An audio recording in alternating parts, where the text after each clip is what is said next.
Supreme കോടതിയിൽ നിന്ന് ഇടയ്ക്കൊക്കെ നല്ല വാർത്തകൾ വരുന്നുണ്ട് എന്നുള്ളതാണ് ഏറ്റവും രസകരമായ ഒരു വസ്തുത. സമീപകാലത്ത് സുപ്രീം കോടതിയിൽ നിന്ന് വന്ന ഏറ്റവും നല്ല വിധികളിലൊന്നായിരുന്നു ഇലക്ട്രൽ ബോണ്ടുമായി ബന്ധപ്പെട്ട് വന്ന ഒരു വിധി. ഇന്ന് ഈ വിഷയം ഇവിടെ സംസാരിക്കേണ്ടി വരുന്നതിന് മറ്റൊരു സാഹചര്യമുണ്ട്. കാരണം ഈ സുപ്രീം കോടതി വിധിയുമായി ബന്ധപ്പെട്ട് അതിനെക്കുറിച്ച് നമ്മുടെ രാജ്യത്തെ പ്രധാനമന്ത്രി നരേന്ദ്രമോദി കഴിഞ്ഞ ദിവസം ഒരു ക്ഷേത്രത്തിന്റെ ഉദ്ഘാടന ചടങ്ങിൽ വെച്ച് പറഞ്ഞത്, ഇന്നത്തെ കാലത്തായിരുന്നുവെങ്കിൽ കുചേലൻ കൃഷ്ണന് അവല് കൊടുത്തത് ഒരു അഴിമതിയാണെന്ന് വരുമായിരുന്നു. ഈ പ്രശ്നം ചൂണ്ടിക്കാട്ടി ആരെങ്കിലും പൊതുതാൽപര്യ ഹർജിയുമായി സുപ്രീം കോടതിയിലേക്ക് പോകുമായിരുന്നു. അത് കണക്കിലെടുത്ത് സുപ്രീം കോടതി ഇത് അഴിമതിയാണെന്ന് ചൂണ്ടിക്കാട്ടുകയും ശിക്ഷ വിധിക്കുകയും ചെയ്യുമായിരുന്നു എന്നുള്ളതാണ്. ഇവിടെ നരേന്ദ്രമോദിയെ പ്രകോപിപ്പിച്ചത് മറ്റൊന്നുമല്ല, കോടതികൾ വരെ പേടിപ്പിക്കുന്ന മോഡിസം രാജ്യത്ത് നടന്നുകൊണ്ടിരിക്കുമ്പോൾ സുപ്രീം കോടതിയിൽ നിന്നേറ്റ വലിയ ഒരു തിരിച്ചടി. സുപ്രീം കോടതി ഇലക്ട്രൽ ബോണ്ട് കേസുമായി ബന്ധപ്പെട്ട് പറഞ്ഞത്, രാജ്യത്തെ ഭരണഘടന നൽകുന്ന മൗലികമായ ചില സ്വാതന്ത്ര്യങ്ങളുണ്ട്, അത് ഏതൊരു പൗരനും അറിയാനുള്ള അവകാശമുണ്ട്.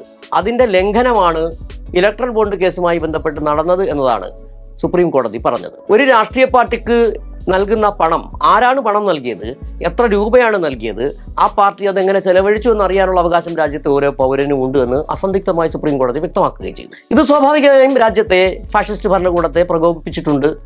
ഇതുവരെ കിട്ടാത്ത ഒരു വലിയ അടി സുപ്രീം കോടതിയിൽ നിന്ന് കിട്ടുകയും ചെയ്തു. നമുക്കറിയാം, നമ്മുടെ രാജ്യത്തിൻ്റെ ജനാധിപത്യത്തിലെ പ്രധാനപ്പെട്ട 4 തൂണുകൾ, അതിൽ ഒന്ന് ലെജിസ്ലേച്ചറാണ്, ഒന്ന് എക്സിക്യൂട്ടീവാണ്, ഒന്ന് ജുഡീഷ്യറിയാണ്, 4ാം തൂണെന്ന് പറയുന്നത് മാധ്യമങ്ങളാണ്.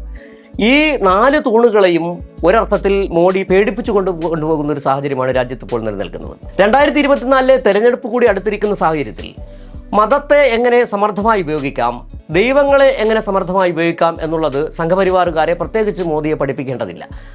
അത് 2024 തെരഞ്ഞെടുപ്പിന് മുൻപായി അയോധ്യ പ്രതിഷ്ഠ നടത്തിക്കൊണ്ട് മോദി നടത്തിയത് ഒരുപക്ഷെ 24 വിജയത്തിനുള്ള ഒരു നാന്ദി കുറിക്കലാണ് എന്ന് സംഘപരിവാറുകാർ തന്നെ വിശ്വസിപ്പിക്കാൻ അവർ ശ്രമം നടത്തുകയും ചെയ്യുന്നുണ്ട്. കഴിഞ്ഞ ദിവസം തന്നെ മോദിയുമായി ബന്ധപ്പെട്ട് മോദിയെ തന്നെ വീണ്ടും അധികാരത്തിൽ വരുമെന്ന് പറഞ്ഞുകൊണ്ട് വലിയ തരത്തിലുള്ള ആഘോഷങ്ങൾ, പ്രചാരണങ്ങൾ നടക്കുകയും പല വിദേശ നേതാക്കളടക്കം മോദിയെ വിളിച്ചു എന്ന് പറയുകയും ചെയ്യുന്ന തരത്തിലേക്ക് അവർ വലിയൊരു പ്രചാരണ രീതി അവർ മുന്നോട്ട് കൊണ്ടുപോയിക്കൊണ്ടിരിക്കുകയാണ്. നമുക്ക് വളരെ കൃത്യമായി തന്നെ മനസ്സിലാക്കാൻ കഴിയുന്ന കാര്യമാണ് എന്താണ് മോദി ഭരണകൂടം ഈ രാജ്യത്തെ അടുത്ത തെരഞ്ഞെടുപ്പിൽ നടപ്പാക്കാൻ പോകുന്നത്.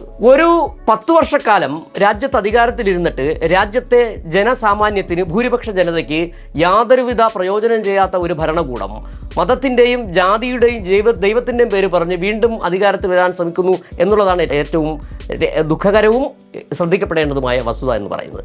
കാരണം നിങ്ങൾ കഴിഞ്ഞ 10 വർഷക്കാലം എന്ത് ചെയ്തു എന്ന് മോദിയോട് ചോദിച്ചാൽ മോദിക്ക് പറയാനുള്ളത്, ഞങ്ങൾ നിങ്ങൾക്കായി 3500 കോടി രൂപ ചെലവഴിച്ച് ഒരു രാമക്ഷേത്രം ഉണ്ടാക്കി തന്നില്ലേ, 3500 കോടി രൂപ ചെലവഴിച്ച് സർദാർ വല്ലഭായ് പട്ടേലിൻ്റെ പ്രതിമ തയ്യാറാക്കി തന്നില്ലേ. ഈ സാഹചര്യത്തിൽ നമ്മൾ ഓർക്കേണ്ടത് 2019 തുടങ്ങിയ കോവിഡ് കാലഘട്ടത്തെക്കുറിച്ച് നമ്മളൊന്ന് ഓർത്തു വെക്കുന്നത് നന്നായിരിക്കും.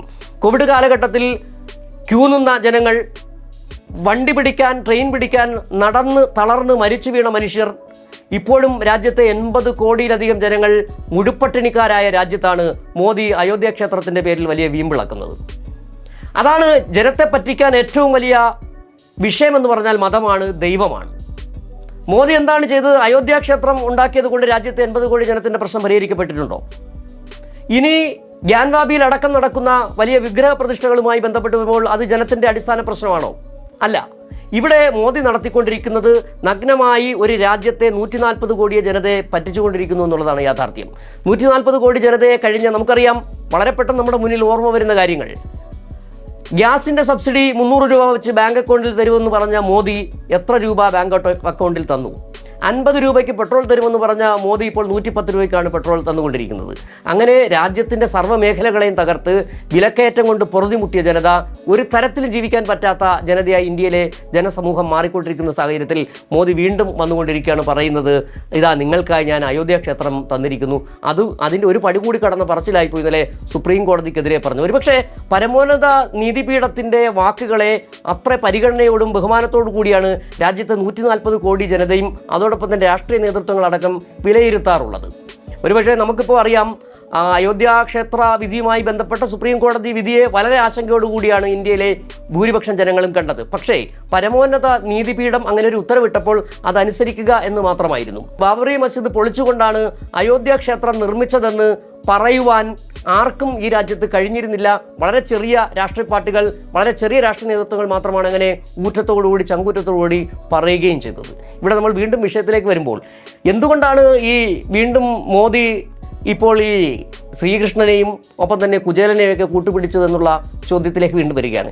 ഇലക്ട്രൽ ബോണ്ട് കേസുമായി ബന്ധപ്പെട്ട് 2018 ഇലക്ട്രൽ ബോണ്ടുമായി ബന്ധപ്പെട്ട നിയമം പാസാക്കിയതിന് ശേഷം 2019 മുതൽ ഇലക്ട്രൽ ബോണ്ടിൻ്റെ പേരിൽ 5992 കോടി രൂപയാണ് BJPയുടെ അക്കൗണ്ടിലേക്ക് പോയത്. 992 കോടി രൂപയാണ് കോൺഗ്രസിൻ്റെ അക്കൗണ്ടിലേക്ക് പോവുകയും ചെയ്തത്. അപ്പോൾ ഇലക്ട്രൽ ബോണ്ട് കൊണ്ട് പ്രയോജനം കിട്ടുന്നത് ആർക്കാണ്? ഭരണകൂടത്തിന് പ്രയോജനം കിട്ടുമ്പോൾ ആ ഭരണകൂടത്തെ ഉപയോഗപ്പെടുത്തുന്നത് രാജ്യത്തെ കോർപ്പറേറ്റുകളാണ്. അത് അദാനിയും അംബാനിയും അടക്കമുള്ളവരാണ്. അങ്ങനെ ഇതൊരു നെക്സസ് ആണ്. ഇങ്ങനെ ഒരു കൂട്ടുകച്ചവടമാണ് ഇന്ത്യയിൽ നടന്നുകൊണ്ടിരിക്കുന്നത്. നിർഭാഗ്യവശാൽ ലോകത്ത് മറ്റേ എല്ലാ രാജ്യങ്ങളിലും തന്നെ കോർപ്പറേറ്റുകൾ അവിടുത്തെ ഭരണനയങ്ങളെ, ഭരണ നേതാക്കളെ സ്വാധീനിക്കാൻ ചില ശ്രമങ്ങൾ നടത്തുമ്പോൾ അതിനനുകൂലമായി കോർപ്പറേറ്റുകൾക്കും വ്യവസായികൾക്കും അനുകൂലമായ ചില നയങ്ങൾ ആ ഭരണകർത്താക്കൾ നൽകാറുണ്ട്, രൂപപ്പെടുത്തിയെടുക്കാറുണ്ട്. പക്ഷേ ഇന്ത്യയിൽ വേറെ വ്യത്യസ്തമായൊരു രാഷ്ട്രീയ സാഹചര്യമാണ്. ഇവിടെ ഒരേ സമയം കോർപ്പറേറ്റ് ചങ്ങാത്തവും ഒപ്പം തന്നെ വർഗീയ ഫാഷിസ്റ്റ് ഭരണകൂടവുമാണ് ഭരിക്കുന്നത്. അതായത് വർഗീയതയും കോർപ്പറേറ്റുകളും തമ്മിലുള്ള ഒരു ചങ്ങാത്തത്തിൻ്റെ അടിസ്ഥാനത്തിലുള്ള ഒരു ഭരണകൂടം. അപ്പോൾ ഭരണകൂടം അവരുടെ അധികാരത്തിൽ തിരിച്ചു വരാൻ വർഗീയതയും ദൈവങ്ങളെയും മതത്തെയും ജാതിയും ഉപയോഗപ്പെടുത്തുകയും അങ്ങനെ ഭരണത്തിൽ വന്നതിന് ശേഷം അദാനി പോലെയുള്ള കോർപ്പറേറ്റുകൾക്ക് അനുകൂലമായ നയങ്ങൾ രൂപപ്പെടുത്തിയെടുക്കുകയും ചെയ്തു. ഇതാണ് വല്ലാത്തൊരു രാഷ്ട്രീയ സാഹചര്യമാണ് നമ്മുടെ രാജ്യത്ത് നിലനിൽക്കുന്നത്. 1998 അന്നത്തെ വാജ്പേയി ഭരണത്തിലിരിക്കുന്ന സമയത്ത് അംബാനിയുടെയും അദാനിയുടെയും അടക്കം വീടുകളിലും ഓഫീസുകളിലും റെയ്ഡ് നടത്തിയപ്പോൾ അവിടെ നിന്ന് പിടിച്ചെടുക്കപ്പെട്ട രേഖകളെന്ന് പറയുന്നത് ആ ബജറ്റിലെ, അന്നത്തെ ആ സർക്കാരിൻ്റെ കാലത്തെ ബജറ്റിലെ പെട്രോളിയം മന്ത്രാലയവും പെട്രോളിയം റിഫൈനറികളുമായി ബന്ധപ്പെട്ട ബജറ്റ് നിർദ്ദേശങ്ങളുടെ രേഖകളാണ് പിടിച്ചെടുക്കപ്പെട്ടത്. ആ നെക്സസ് മനസ്സിലാകുന്നുണ്ട്. കാരണം ഈ ബജറ്റിൽ എന്തൊക്കെ പ്രപ്പോസലാണ് വരാൻ പോകുന്നതെന്ന് കൃത്യമായ ഒരു വിവരം ഈ അംബാനി അടക്കമുള്ളവർക്ക്, അദാനി അടക്കമുള്ളവർക്ക് നൽകുന്നു. അപ്പോൾ അവർ പറയുന്നു, ഞങ്ങൾക്ക് ഇന്ന കാര്യങ്ങൾ വന്നാലേ ഞങ്ങൾക്ക് നേട്ടമുണ്ടാക്കാൻ കഴിയുന്നുള്ളൂ. ഇത്തരത്തിൽ വല്ലാത്ത ഒരു നഗ്നമായ ജനത്തെ പറ്റിക്കുന്ന ഒരു നിലപാട് അന്നത്തെ കാലത്ത്, വാജ്പേയിയുടെ കാലത്തെ സർക്കാർ, BJP സർക്കാരിൻ്റെ കാര്യമാണ് ഈ പറയുന്നത്. അപ്പോൾ അന്ന്, പക്ഷേ അതിനുശേഷം അതിലും രസകരമായൊരു വസ്തുതയുണ്ട്. അന്ന് ഈ പറയുന്നത് പോലെ ആ പെട്രോളിയം മന്ത്രാലയത്തിൻ്റെ സെക്രട്ടറി ആയിരുന്ന ഉദ്യോഗസ്ഥൻ, അദ്ദേഹം വോളണ്ടറി റിട്ടയർമെൻ്റ് എടുത്തിട്ട് വീണ്ടും പോയി അംബാനിയുടെ സ്ഥാപനത്തിൻ്റെ പെട്രോളിയം വിഭാഗത്തിൻ്റെ മേധാവിയായി മാറിയത് മറ്റൊരു ചരിത്രം. ഇതുപോലെ ഈ നമ്മുടെ ജുഡീഷ്യറിയെ തന്നെ ഒന്നുകിൽ പേടിപ്പിച്ചു നിർത്തുന്നു, അല്ലെങ്കിൽ അവരെ വിലക്കെടുക്കുന്നു. നമുക്കറിയാം, ഗോദ്ര കലാപകാലത്തിലടക്കം അമിത്ഷായ്ക്കും മോദിക്കുമെതിരെ എതിരായ ഉത്തരവിട്ട ജുഡീഷ്യൽ ഓഫീസർമാരുടെ അവസ്ഥ, അവർക്ക് അനുകൂലമായി വിധി പുറപ്പെടുവിച്ചവർക്ക് ഉദ്ദിഷ്ട കാര്യത്തിന് ഉപകാര സ്മരണ എന്ന തരത്തിൽ വലിയ തരത്തിലുള്ള പാരിതോഷികങ്ങൾ നൽകിയ ഒരു സാഹചര്യം നമുക്കറിയാം. മുൻ സുപ്രീം കോടതി ചീഫ് ജസ്റ്റിസായ രഞ്ജൻ ഗൊഗോയി ഇപ്പോൾ രാജ്യസഭാ അംഗമാണ്.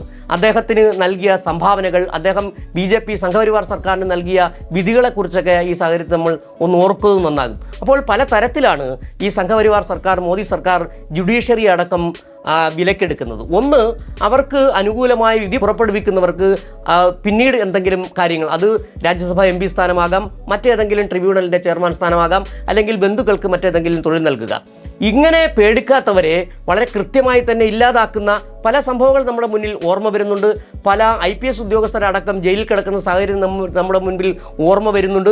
അപ്പോൾ ജുഡീഷ്യറിയെ, വരുതിക്ക് നിൽക്കാത്ത ജുഡീഷ്യറി ഉദ്യോഗസ്ഥന്മാരെ ഒന്നുകിൽ ഇല്ലായ്മ ചെയ്യുക, അല്ലെങ്കിൽ അവരെ തേജോവധം ചെയ്യുക എന്ന നിലപാടിലേക്ക്. എത്ര പരിഹാസ്യമാണ് ഒരു രാജ്യത്തെ ഭരണാധികാരി കഴിഞ്ഞ ദിവസം പരമോന്നത നീതിപീഠത്തിൻ്റെ ഭാഗത്തു നിന്നുള്ള വിധിയെ പരിഹസിച്ചുകൊണ്ട് പറയുന്നത്.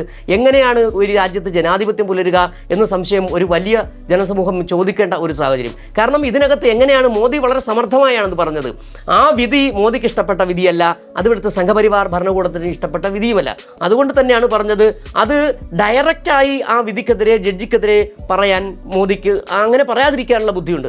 അതുകൊണ്ടാണ് വളരെ കൃത്യമായി കൃഷ്ണൻ എന്ന് പറയുന്ന ബിംബത്തെ പിടിക്കുന്നു, ദ്വാരക എന്ന കൊട്ടാരത്തെ പിടിക്കുന്നു, അവിടെ അവിടേക്ക് അവിലുമായി എത്തുന്ന കുചേലനെ പിടിക്കുന്നു.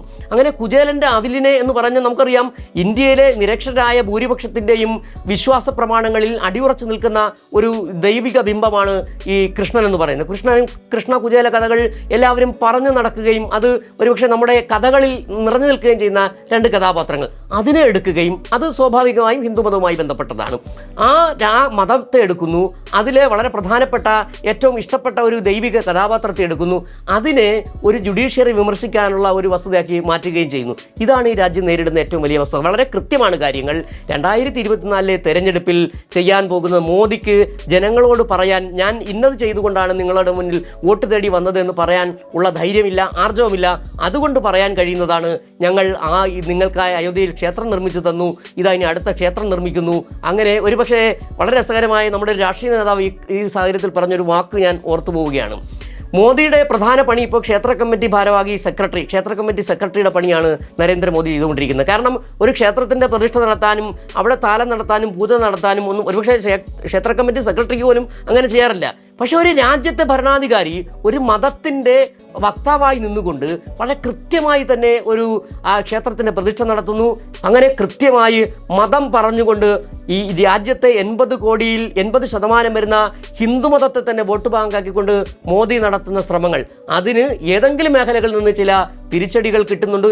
ഇലക്ട്രൽ ബോണ്ട് കേസുമായി ബന്ധപ്പെട്ട് വന്ന വലിയ വിധി രാജ്യത്തെ ജനാധിപത്യ വിശ്വാസികൾക്ക് വലിയ ആശ്വാസം നൽകുന്ന വിധിയായിരുന്നു. അതിനെ പരിഹസിക്കുന്ന മോദിയുടെ നിലപാടിനെതിരെ വലിയ തരത്തിലുള്ള പ്രതിഷേധങ്ങൾ ഉയർന്നു വരിക തന്നെ ചെയ്യും.